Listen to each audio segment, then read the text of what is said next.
Hello friends, આજે આપણે બનાવીશું પુલાવ રેસીપી જે ઝટપટ બની જાય છે કુકરમાં અને ટેસ્ટી બને છે. તો તેના માટે મેં અહીંયા ઇન્ગ્રીડિયન્ટ્સ લીધેલા છે. તે બધા વેજીટેબલ્સ છે. 2 મીડિયમ સાઇઝના બટાકા છે, તેને મેં ચોપ કરીને લઈ લીધા છે. અડધું કેપ્સિકમ છે, 1 ગાજર છે અને 3 ચમચી વટાણા છે અને આદુ મરચાંની 2 ચમચી પેસ્ટ છે. અને ત્યાર પછી મેં અહીંયા વઘાર માટે થોડા ઇન્ગ્રીડિયન્ટ્સ લીધેલા છે, તે તમે જોઈ શકો છો.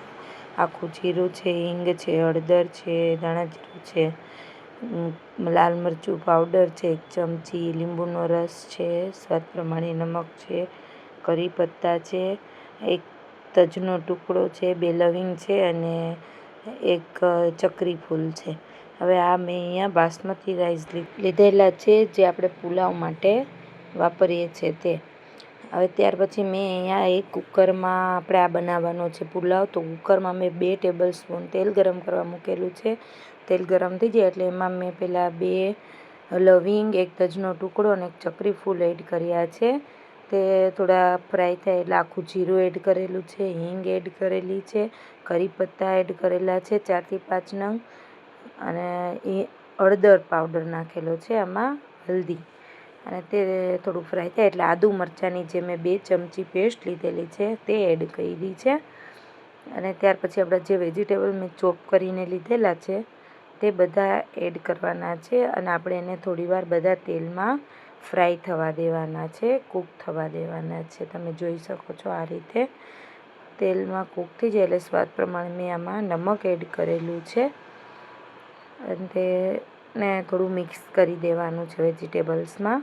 ત્યાર પછી મેં જે આ મરચું પાવડર લીધેલું છે અને ધાણા જીરું છે તેને એડ કરી દેવાનું છે અને તેને થોડીવાર આપણે આ વેજીટેબલ સાથે મિક્સ કરીને કૂક કરવાનું છે.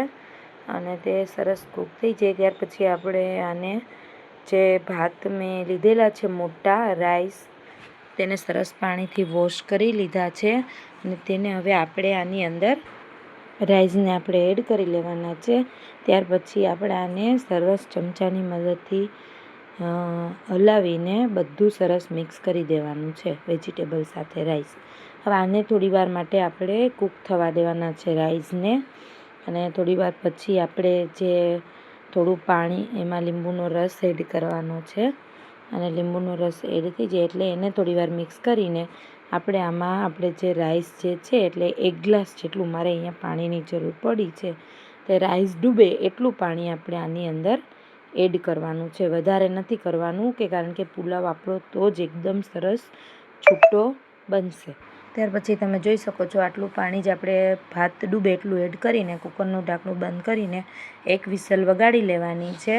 અને ત્યાર પછી આપણે એને મીડિયમ ગેસ ઉપર થોડીવાર પછી હવે ખોલશું આપણે એટલે આપણો એકદમ આ રીતે પુલાવ બનીને રેડી છે. આ રેસીપી સારી લાગે તો મારી ચેનલને જરૂરથી સબસ્ક્રાઈબ કરજો. થેન્ક્સ.